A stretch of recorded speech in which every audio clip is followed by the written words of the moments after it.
Recebemos a partir de agora o senador e secretário-geral do PL, Rogério Marinho. Seja muito bem-vindo, senador. Um prazer tê-lo conosco aqui na nossa bancada nessa manhã de sexta-feira. Obrigado, Andressa, Júlio, Luciano está aqui presente, né? O nosso operador aqui da mesa de som, Ismael, doutor Ricardo, né? Isso, Ricardo Santos. Então, e os nossos ouvintes, telespectadores, sei lá, porque agora ficou tudo confuso. Tudo junto agora, senador. É tudo uma coisa só. É isso mesmo. Senador, recentemente a gente teve mais um grande escândalo de corrupção relacionado ao governo federal, dessa vez relacionado diretamente ao INSS. Vamos começar logo sobre esse assunto que o senhor esteve, foi secretário-geral da presidência. Primeiro ano do governo Bolsonaro, foi secretário de Previdência e Trabalho. Pronto, queria saber primeiro, se esse escândalo o surpreendeu e uma avaliação que o senhor faz sobre as fragilidades que se tem para você operar um escândalo bilionário como esse do INSS. Olha, a Previdência, sem dúvida nenhuma, é o maior programa social que o Brasil dispõe, né? São quase 40 milhões de beneficiários. São pessoas que, ao longo de toda a sua vida laboral, contribuíram para um sistema previdenciário e que, ao final desse período, querem ter a tranquilidade, de receber o seu salário, os seus proventos, para garantir o seu sustento. Precisam, inclusive, de tranquilidade, de não serem importunados, de não receberem tantas tentativas de golpe. E quando nós chegamos lá na Secretaria de Previdência, a primeira ação que empreendemos foi uma MP, que eu acho que era 871, se eu não estou enganado. Essa MP, que foi transformada em lei depois, era justamente uma tentativa de coibir diversos tipos de fraudes que haviam sido identificados contra o sistema previdenciário, que sempre é recorrente, pelo volume de dinheiro, pelo tamanho do sistema. E uma dessas ações que foram implementadas naquela época, veja você como a vida ela é cíclica, as coisas se renovam, foi justamente em relação a essas consignações de associações. E se me permite, em 2017, quando éramos ainda deputado federal, fomos relator da reforma trabalhista e nós determinamos que não haveria mais desconto obrigatório no salário do trabalhador naquela questão do imposto. Então o trabalhador teria que, de moto próprio, dizer eu quero contribuir. Com os sindicatos. Com os sindicatos. Isso teve uma queda de mais de 90% desse recurso, quase 3 bilhões de reais por ano. Os sindicatos certamente ficaram resignados e ficaram buscando formas de voltar a se financiar e manter a sua situação anterior. Uma delas é essas associações. São essas associações. E o que é que nós fizemos? Nós determinamos que os descontos que eram concedidos e que estavam contabilizados dentro da folha previdenciária precisariam ser renovados uma vez por ano. Então, se um cidadão que estava aposentado havia permitido, através de uma autorização expressa, que se descontasse 40, 50 reais no seu salário, na sua remuneração, para pagar algum benefício que essa associação dava, ele era obrigado uma vez por ano a confirmar essa renovação. E olha que coisa, viu? Vou falar aqui porque eu estou vendo a tentativa de narrativa do PT. 19 emendas foram feitas na tramitação dessa medida provisória. Depois eu vou dar o nome aos bois mais adiante. Está levantando aí, vai ser uma boa discussão que vai ter no plenário, de membros do Partido dos Trabalhadores e da esquerda, todos pedindo para suprimir esse dispositivo. Todos pedindo para suprimir esse dispositivo que moralizava a questão do desconto previdenciário. Em 2021, quer dizer, 3 anos depois, por ocasião da votação de um projeto de lei de uma medida provisória que tratava de microcrédito, um deputado, que hoje é prefeito de uma cidade de São Paulo, essa história a gente vai contar nos próximos 30 dias, apresentou uma emenda enlarguecendo esse prazo de 1 ano para 3 anos. E em 2022, numa outra ação que também não tinha a ver com Previdência, eles suprimiram em definitivo necessidade de renovação. Essa necessidade de renovação. Então você tinha 400, 500 milhões de reais ano. No primeiro ano do governo do PT isso foi para 1,5, 1,4, e no segundo já estava em 2,8. Se não parasse no terceiro ano, isso ia para 3 bilhões, 4 bilhões. Está no DNA desse partido. O partido é complicado, viu? Então, o maior a alavanca que deu para dar esse crescimento nesses valores desviados foi exatamente uma ação política, então. Exatamente. Do Congresso deliberada Nacional. Do Congresso Nacional. Congresso Nacional. Né? Não foi iniciativa do governo. O governo, pelo contrário, fez um pacote antifraudes, né, que impedia esse tipo de situação, porque todo ano você pedia a renovação desse compromisso do segurado, né? Inclusive com a questão presencial, com controle biométrico, né? Então com todos eu diria, com todas as salvaguardas para evitar a fraude, né? Ou pelo menos para tentar diminuir, porque fraude num sistema grande como esse sempre acontece, não tem jeito. Mas não nessa proporção. Sim. Aí a gente tem que bater pau sobre o PT. O PT realmente quintuplicou, sabe né, fazer. o valor. Pois é, vamos ver ainda como será essa investigação. Falando ainda no cenário nacional, senador, a gente teve recentemente um caso que foi a intimação do ex-presidente Jair Bolsonaro no leito de UTI feito por Alexandre de Moraes. Foi uma determinação feita por ele, inclusive desrespeitando lei que outros juristas já falaram que ele não poderia fazer a intimação daquela maneira. Primeiramente, queria uma opinião do senhor sobre a intimação da forma que aconteceu e se o senhor ou o partido, na condição de senador da República, ou então se o partido vai acionar algum tipo de mecanismo na justiça para tentar sei lá, um desagravo à atitude de Alexandre de Moraes, sei lá o que se pode fazer, já porque a justiça é ele, né? Olha, quando você fala ação na justiça, eu dei complicado. uma risada aqui, porque Pois é. o juiz que julga o caso, que é o ministro Alexandre de Moraes, é a vítima, né? É o inquiridor, quem agora é o médico. Agora é médico, né, também. Então, são tantas as irregularidades, a truculência, a prepotência, as arbitrariedades nesse processo que a forma como ele está se dando, claramente, não é uma justiça, é um justiciamento.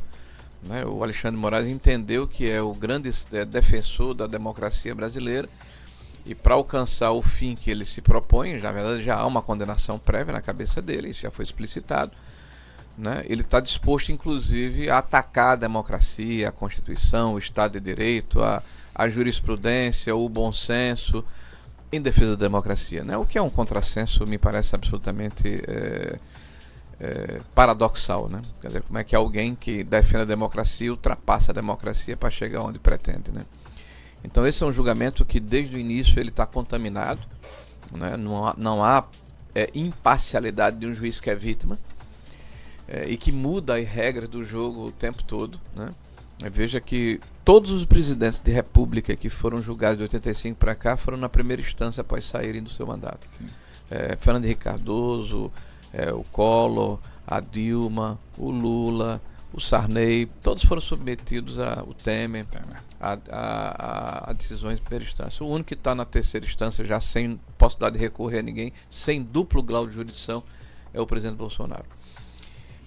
Esse é um momento em que a gente tem que se perguntar se a democracia está sendo preservada ou aviltada, né? E se o equilíbrio necessário que nós pretendemos em respeito à Constituição, de paridade dos poderes, é um fato ou aquela palavra da moda de democracia relativa também está relativizando as ações judiciais de acordo com a conveniência do momento? Então eu acredito hoje que a única maneira de nós pararmos essas arbitrariedades que estão sendo perpetradas ao longo do tempo, quer dizer, você não permite que a defesa tenha acesso ao conjunto de provas, né, só aquilo que foi pinçado pela Polícia Federal e pelo Ministério Público para fortalecer a acusação. Você determina que as testemunhas de defesa não serão intimadas, vão se quiserem, mesmo funcionários públicos, ou seja, claramente você não está tendo a mesma paridade entre acusação e defesa, né? Você intima, né, um cidadão, que hoje é ex-presidente da República, dentro de uma sala de UTI, né, quando há uma larga jurisprudência, o próprio Código Penal que advoga em sentido contrário. Você muda a forma do julgamento, colocando o presidente Bolsonaro, mudança do regimento no final de 2023, não no plenário da Corte, está se julgando o ex-presidente da República, sim, mas numa Câmara de gás, né? Porque essa Câmara está lá, o Dino, que tem uma ação penal pessoal contra o presidente da República, contra Bolsonaro. Quer dizer, isso por si só já seria motivo de impedimento dele. além do notório fato de que ele é inimigo do presidente, que chamou o presidente de serial killer, de satanás e de outros adjetivos que não é bom a gente falar aqui em público, né? Mas como é que esse cidadão que é ministro se arvora isento para julgar o presidente, se ele declaradamente é inimigo dele? O outro é o advogado do Cristiano Zanin, o advogado particular do presidente do atual presidente, que é inimigo declarado de Bolsonaro. Aliás, o Zanin mandou recentemente um documento à Câmara dos Deputados determinando que a Câmara, quando fosse julgar a suspensão da ação penal contra a Ramagem, excluísse os demais membros da ação penal. Ele está reinterpretando a Constituição previamente para evitar que ele faça gol de mão lá dentro. Então nós estamos vivendo uma distopia, uma disfuncionalidade, um desequilíbrio entre os poderes da República. Isso faz muito mal à democracia. Por isso que eu defendo hoje que a próxima legislatura se debruce urgentemente sobre uma reforma judiciária. E o que o Senado da República poderia fazer e não está fazendo, senador, com relação ao STF? Veja, é bom, essa sua pergunta é maravilhosa, porque as pessoas precisam entender o seguinte, que o Senado é um corpo com 81 pares, né? Senadores que em cada estado da federação e o Distrito Federal tem 3 representantes e que representam os estados nesse processo de composição e paridade nacional. Por isso que são 3 mesmos estados que têm mais habitantes e aqueles que têm menos habitantes. A composição hoje do Senado, ela majoritariamente favorece o status quo atual, ou seja, alinhado com o atual governo e mantém essa situação de desequilíbrio que o judiciário tem perpetrado, inclusive com invasão de competências cada vez maiores. Mas ainda é uma questão de governo quando se trata de um STF? Sim, porque hoje o governo, que tem fragilidade dentro do parlamento, sempre que perde um embate, ele corre pro irmão mais velho, né? Tipo, o cara leva um cascudo lá no jogo de futebol, aí vai lá para papai, para mamãe ou pro meu irmão mais velho para resolver o problema. Então isso também desequilibra, né, o processo democrático, né? Quando um poder ele se torna muito superior aos demais poderes, você quebra esse equilíbrio. Então hoje o Senado, nós temos em torno de 30 senadores, de 25 a 30 senadores que têm uma posição mais firme a favor desse equilíbrio dos poderes, da necessidade de reavaliarmos a ação como elas estão sendo implementadas, mas há uma maioria que aparentemente está satisfeita com a situação em que se encontra. O que é que nos cabe fazer? Ou com medo, senador? Bom, aí cada um vai responder, né? Porque eu acho que para votar no senador a gente tem que se preocupar que ele não tenha rabo preso com a justiça, que ele tenha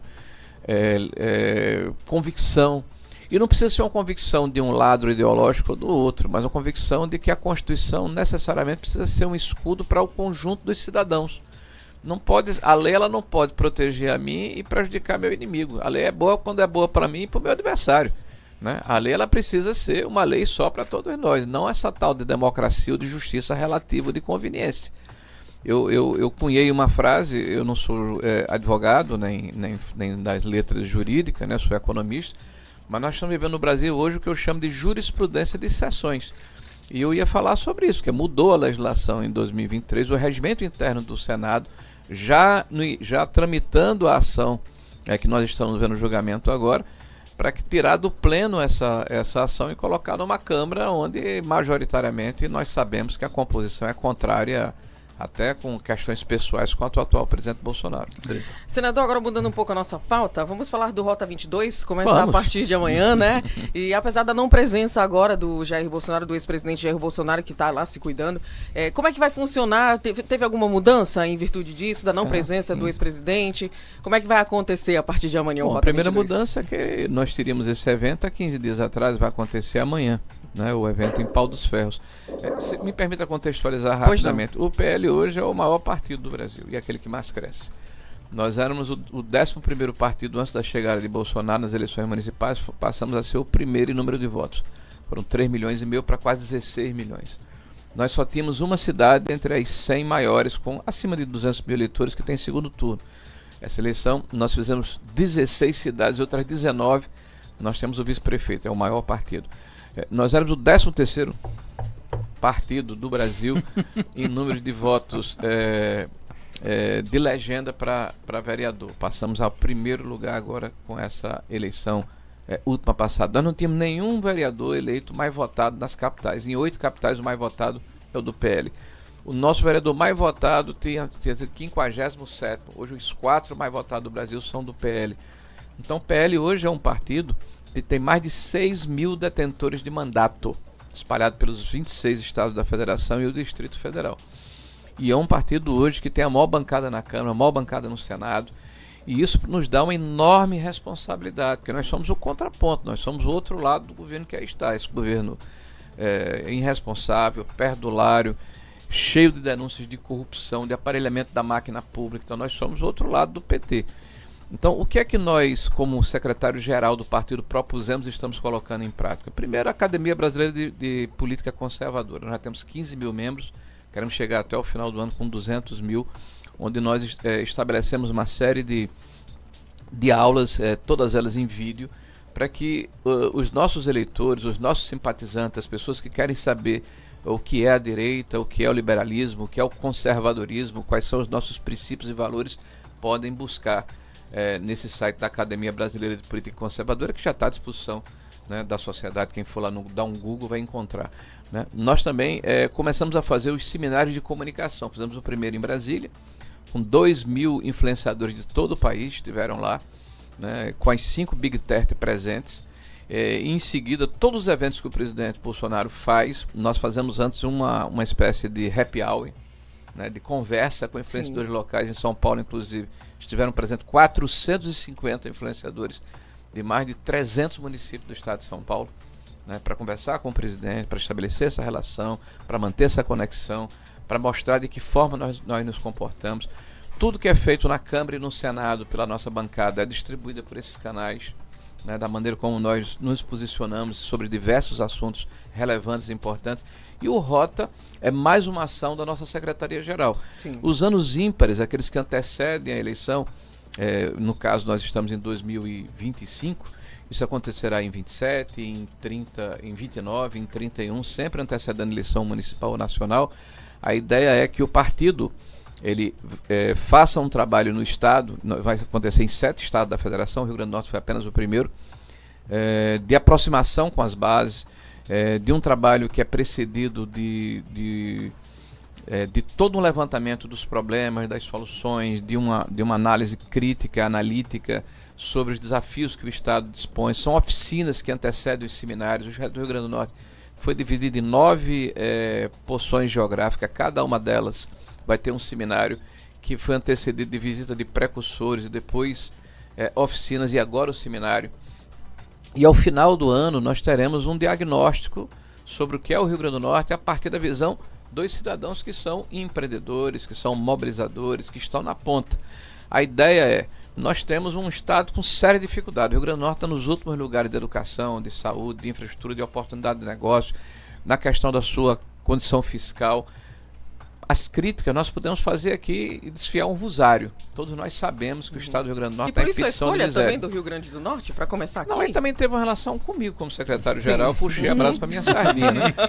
Sim. Mas a crítica pela crítica não é suficiente. Se nós queremos governar o estado, queremos fazer uma boa bancada de federais, de estaduais, queremos renovar a política, nós temos que ter um projeto, uma proposta. Está aqui o problema, mas está aqui o caminho que nós vamos trilhar, né? Qual é a ação que nós devemos empreender, de que forma nós nos propomos a trabalhar para recuperar o estado e, enfim, dar a ele um processo de desenvolvimento sustentável que permita que o cidadão volte a se orgulhar de ser potiguar.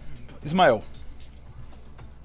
Senador, bom dia. Eu queria pegar esse gancho do Rota 22 com as eleições de 2026. A gente sabe que havia uma vasta programação aí com a presença do ex-presidente Jair Bolsonaro, mas por conta da saúde acabou foi interrompida, né, adiada, e vai acontecer amanhã. E dentro dessa programação havia a expectativa de filiações de nomes aí com mandato ou que tem pretensões políticas para 2026. E que nomes esse senhor adiantaria se vai ocorrer amanhã durante esse seminário que acontece amanhã em Pau dos Ferros? Não, amanhã não haverá a filiação, você tem toda a razão, mas no intervalo dos próximos 40 dias nós teremos de 6 a 8 prefeitos que vão se filiar ao partido. Eu só não vou falar os nomes para evitar que eles sejam pressionados de última hora, tá, Ismael? Mas nós temos aí um grupo de prefeitos que está vindo. Nós já recebemos 4 deputados estaduais no ano passado. Nós temos hoje a maior bancada na Assembleia Legislativa do Estado do Rio Grande do Norte. A nossa ideia é, por ocasião das eleições de 2026, né, fazemos uma bancada de 8 a 10 deputados estaduais. Nós já fizemos na eleição passada 4 deputados federais, nós queremos no mínimo 3 deputados federais nessa próxima legislatura. Vamos trabalhar para termos um senador da República, e eu sou pré-candidato ao governo do estado do Rio Grande do Norte. Esse processo, Ismael, é evidente, vai sempre levar em consideração o fato de que temos que construir isso, não é só a vontade e a disposição de governar o estado, que por si só me parece, eu diria, desafiador, né? Porque as pessoas às vezes me perguntam, por que você vai deixar o Senado? Você ainda tem 6 anos de mandato, você é o líder da oposição, você é o secretário-geral de um partido importante. Pode ser candidato à presidência do Senado caso a direita vença com mais chance de vitória, pode ser ministro. Então, já completando as perguntas, são essas. Por que ser pré-candidato ao governo? Existem indagações, dúvidas a respeito da nossa pretensão. E eu digo o seguinte, nada do que está acontecendo na minha vida aconteceria se eu não tivesse tido a confiança, se eu não tivesse tido o voto, se eu não tivesse tido o apoio do meu estado. Eu acho que a política é o local em que nós gestamos as soluções para resolver os problemas, os graves problemas que a sociedade apresenta. E eu acredito de verdade que é necessário ter muita coragem para transformar o estado do Rio Grande do Norte. Não dá para ser mais do mesmo. As pessoas me perguntam como é que você vai conseguir equacionar o problema do estado. Primeiro, não tendo o rabo preso. Eu acho, desculpa a expressão e a repetição, porque você precisa ter a legitimidade de chamar para uma mesa os poderes que fazem parte do estado e dizer que todo mundo tem que dar a sua contribuição. Não dá para você, por exemplo, chegar no final do ano e assistir que juízes, que membros do Tribunal de Contas, que a Assembleia Legislativa está com recurso que poderia devolver ao Executivo, quer dizer, além do 10º, da sua necessidade de pagamento de salário, de insumos e de manutenção, e você vê pessoas ganhando 500 mil reais de uma vez, ou se comprando prédios, ou coisa que o vale. Então, você precisa chegar com legitimidade, sentar numa mesa com esses poderes, não é para exigir, não é para pressionar, não é para botar dedo na cara, mas chamar a responsabilidade. Todos nós temos que dar a nossa contribuição, porque não dá para faltar esparadrapo no hospital regional. Não dá para aceitar o fato de que se alguém mora mais distante de Natal e quebrou um braço ou uma perna, né, ao invés de haver a possibilidade da redução dessa fratura na sua região, no hospital regional, o hospital não conseguir fazer isso, botar você numa ambulância e você atulhar o corredor de um hospital de trauma. Não dá para aceitar o fato de que quando você sai do Rio Grande do Norte, o Ceará ou pela Paraíba, você não precisa olhar as placas de sinalização. Você sabe que mudou de estado pelo estado de conservação do piso, né, do asfalto. Não dá para você ficar num estado que nós temos uma professora, com todo respeito a ela como figura, como mulher, mas temos uma professora entrando no 7º ano do mandato e nós temos o último estado do Brasil em proficiência da educação. Senador, mas a gente falando sobre devolução de recursos dos poderes, mas aí, pensando agora, vou fazer o advogado dos poderes. O poder tem o seu dinheiro, está lá aplicando da maneira correta, consegue fazer uma economia e vai devolver o dinheiro para um poder que igualmente, apesar de ser o arrecadador, não é o dono do dinheiro, mas que está gastando mal o seu dinheiro, gastando o seu dinheiro para fazer proselitismo. Então, não fica complicado para você, assim, para o presidente do Tribunal de Justiça, da Assembleia, do TCE, concordar com essa devolução para se gastar mal o dinheiro? Bom, primeiro está na Constituição do Estado, né? As sobras precisam ser devolvidas. É obrigatório. É lei. Agora, a lei no Brasil é relativizada. Né? A primeira coisa está na Constituição. Depois, por que você vai criar oásis quando você tem um deserto de problemas no estado do Rio Grande do Norte? Quer dizer, determinadas castas corporativas vão ter uma condição diferenciada de recursos, inclusive que sobrem, e outras que fazem parte da mesma estrutura de organização estadual vão ficar à míngua, né? Não me parece correto esse processo. Agora, volto a dizer, esse é um processo de persuasão, de convencimento, de negociação e, sobretudo, de legitimidade para se fazer. Você tem, por exemplo, hoje aqui discussões a respeito de uma PPP na CAERN. 50% da água que é prospectada nos reservatórios não consegue chegar, né, não consegue chegar ao seu destino. O desperdício de 50% permite, com a eficiência nesse sistema, você reduzir tarifa ou manter a tarifa e conseguir ampliar a rede. Quem mora no Rio Grande do Norte sabe o que eu vou falar aqui. Falta água no oeste, falta água na região central, falta água no Siridó, Falta água no Agreste e nós temos uma CAERN há quantas dezenas de anos aqui. As pessoas, a CAERN pertence ao povo.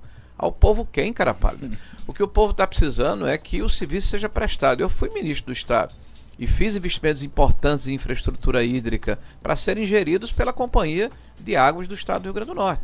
Então, nós iniciamos e alavancamos o recurso da adutora do Siridó, que era uma obra que estava há 40 ou 50 anos no imaginário da população.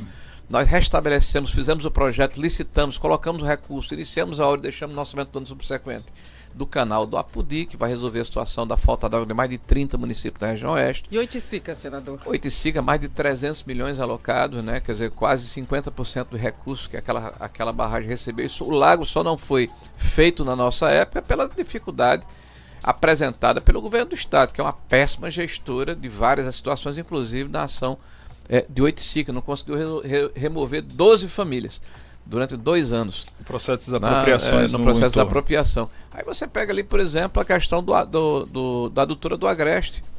Colocaram no PAC, não tinha um centavo. Então, o senador Rogério Marinho arranjou o recurso para fazer o projeto. O senador Rogério Marinho indicou emenda de bancada para iniciar a obra. O senador Rogério Marinho conversou com o relator do orçamento para colocar o recurso lá. Então, vai iniciar agora, no mês de maio, junho, com mais de 40 milhões de reais, uma obra de 400 milhões. Aí você pega Santo Antônio, Nova Cruz, né? Você pega aquela região de Lagoa de Pedras, de Serrinha, né? De Monte das Gameleiras, de Passa, e fica com água vindo ali daquela região de Canguaritama, no Guandu. Então toda aquela região desassistida, porque as adutoras que existem no estado do Rio Grande do Norte tem 40, 50, 60 anos, todas subdimensionadas. Você pega a Monsenhor Expedito, né? Que foi feita ainda pelo ex-governador Garibaldi Filho, que era para a região do Potengi, hoje está atendendo Trairi, está atendendo Agreste. Então ela fica absolutamente subdimensionada e sem condição de prover as condições mínimas de salubridade de uma família. Você pega uma dona de casa e passa 3 meses sem água, passa 4 meses, 6 meses sem água, é natural. Que é isso? E então, acontece. Então não natural, mas acontece. É evidente que você precisa fazer a concessão da CAERN, vender a CAERN. E tem que dizer isso com todas as letras. Mas vender não de forma irresponsável. Primeiro, para que o recurso da outorga sirva, por exemplo, para recuperar nossas estradas, aparelhar nossos hospitais regionais. E ao mesmo tempo você ter um serviço de qualidade, porque a gente está falando de tratamento de água, mas tem um tratamento de esgoto. Veja o percentual de casas que tem tratamento de esgoto no estado do Rio Grande do Norte. É incipiente. A CAERN não tem capacidade de fazer frente ao marco do saneamento que determina que em 2033 a gente tem que ter 90% das nossas casas saneadas com tratamento de esgoto. Isso vai ser complicado. O próprio Roberto Linhares falou aqui sobre essa dificuldade. Senador, para a gente acelerar um pouco e pegar também um gancho que o senhor falou, da possibilidade de ser pré-candidato ao governo, mas o senhor teve um encontro recentemente em Brasília com Álvaro Dias, onde em entrevista recente o senhor disse que reafirmou o compromisso de estarem juntos e não tomarem posições antagônicas, ou seja, não vão disputar a eleição um com o outro. Queria saber qual foi o teor da conversa e se há uma chance de Álvaro abrir para Rogério ser candidato ao governo. Não há essa questão de abrir, né? O ex-prefeito Álvaro, ele é do Republicanos, eu sou do PL, o senador Stevenson é do PSDB agora, né? Que deve se fundir com o Podemos. O prefeito Paulinho Freire é do União Brasil. Então cada um dentro... Desculpa, o Alisson. Eu falei Paulinho, mas na verdade Paulinho não é candidato. O Alisson é do União Brasil. Então todos têm a legitimidade, né? E a condição de pleitearem, serem candidatos majoritários. São igualmente preparados, capacitados, qualificados. Não tenho dúvida que faria um bom trabalho, né? Espero que sim, né? Que tenha a mesma disposição que eu me proponho a ter para enfrentar os problemas que o Rio Grande do Norte tem. Agora, isso vai afunilar. A minha conversa com o Álvaro, que é a conversa que eu tive com o Paulinho quando ele foi candidato, que é a conversa que eu tenho com o Stevenson, em especial Álvaro e Stevenson, nós temos que estar juntos, porque todos aqueles que se contrapõem a esse desgoverno atual do PT precisam estar dentro do mesmo grupo político para juntarmos as nossas forças para vencermos as eleições. Nós estamos abrindo conversas ainda com o prefeito Alisson, até porque é importante saber qual é a disposição de fato dele renunciar à prefeitura e eventualmente ingressar num pleito majoritário. Eu estou fazendo a minha parte, né? No momento oportuno todos vamos conversar e tentar uma composição. Se ela for possível, ótimo. Se não for possível, A população vai decidir. Nunca teve essa conversa com o Alisson sobre a possibilidade de se ele iria ou não renunciar e se ele vai estar junto ao grupo? Não, eu não tive essa conversa com o prefeito Alisson. O Alisson é um jovem que... Jovem porque eu já tenho 61 e ele tem pouco mais de 30. Mas ele é tão jovem que não pode ser nem candidato ao Senado. Né? Então ele é alguém que, como deputado estadual, como prefeito por 2 vezes da cidade de Mossoró, mostra que tem muita energia e muita conexão com a população da sua região. Tá? Então é justo que ele tenha a aspiração que ele achar que precisa ter para eventualmente ser governador do estado. Vamos amadurecer, né? Eu acho que é um processo de construção. Tá? Ele está dentro de um partido, estou em outro. Vamos ver se mais adiante a gente consegue se encontrar. Doutor Ismael, falou do Mossoró, ele é senador. Mossoró é com ele. Eu tenho que puxar a sardinha aqui para minha região. Né? Lá. Falando em construção de união da oposição, né? O senhor tem falado que é necessário a oposição estar unida, mas tem um entrave aí na questão de Alisson, porque ele tem declarado abertamente que a sua senadora, né, vai ser a Zenaide Maia. E como é que ficaria a construção desse projeto, né, da oposição, tendo aí uma senadora que vai à reeleição, que é a afinidade, a aproximação com o PT e com a governadora Fátima Bezerra, inclusive, que pode fazer dobradinha com ela em 2026? Não ficaria, né? Isso aí é uma condição que você colocou, pouca gente pergunta, e você fez essa pergunta, você realmente Tá ligado. Tá ligado no processo. Nós não temos nenhuma condição, assim, com todo respeito à senadora Zenaide, que reputa uma pessoa muito cordial, eu tenho um extraordinário relacionamento com ela do ponto de vista pessoal, mas nós temos visões de mundo absolutamente irreconciliáveis, né? Então ela é alguém que apoia o governo do PT, inclusive nacionalmente. Há uma grande probabilidade de que ela convija aí com essa aliança com a senadora Fátima numa dobradinha para o Senado da República. E com todo respeito a ambas, eu vou trabalhar muito para derrotar as duas, tá? Porque eu acho que presta um desserviço ao país a gente levar pessoas alinhadas com esse desgoverno lá para o cenário nacional. Basta o que está acontecendo hoje no país, né? O país está com sérias dificuldades do ponto de vista econômico, um governo irresponsável que está barrigando um problema que ele mesmo criou. Semana passada foi apresentada a Lei de Diretrizes Orçamentárias. Pela primeira vez essa lei é apresentada e o ministro da Fazenda e a ministra do Planejamento não aparecem. Sabe por quê? Porque eles quebraram o país. Eles anunciam que em 27 não tem recurso para custeio, para pagar o piso da saúde e da educação. Essa irresponsabilidade que o PT tem feito ao longo do tempo, eles aceleraram nesse último mandato, porque passaram 14 anos para quebrar o Brasil, né? Que foi em 2015, 2016, a maior catástrofe econômica e social e moral que o Brasil passou desde 1948, né, quando houve o impedimento, né, da ex-presidente Dilma Rousseff. Agora, eles em 3 anos, eles aceleraram o processo. São os mesmos personagens, são as mesmas práticas e o pior, né, um filme que a gente já conhece o final, né?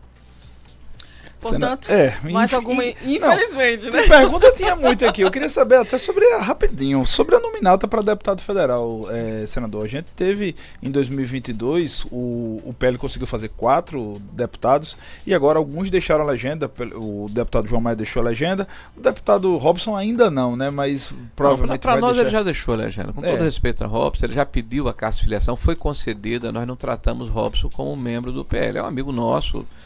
Tenho todo respeito, ele gosta muito dele, mas ele já tem a carta da anuência. Eu acho que inclusive que ele entrou na justiça para pedir a sua liberação. E quem vai ser, quem serão esses nomes que vão fortalecer a nominata? Esse é um segredo de Estado, você sabe de 2, né? Gonçalves e Girão. E Girão, mas nós vamos ter uma nominata bem equilibrada. Eu acho que a melhor nominata vai ser a nossa. Tem novidades para sair nos próximos dias com relação a essa nominata? Não, isso aí é uma coisa que a gente tem que aguardar um pouco, porque todos os outros partidos estão de olho no que nós estamos fazendo. Natural, é um processo da política, né? Mas, assim, o PL tem sido muito cortejado por pessoas que têm densidade eleitoral e afinidade, né, com o que nós pensamos. Então, nós vamos ter uma boa nominata para federal e uma boa nominata para estadual.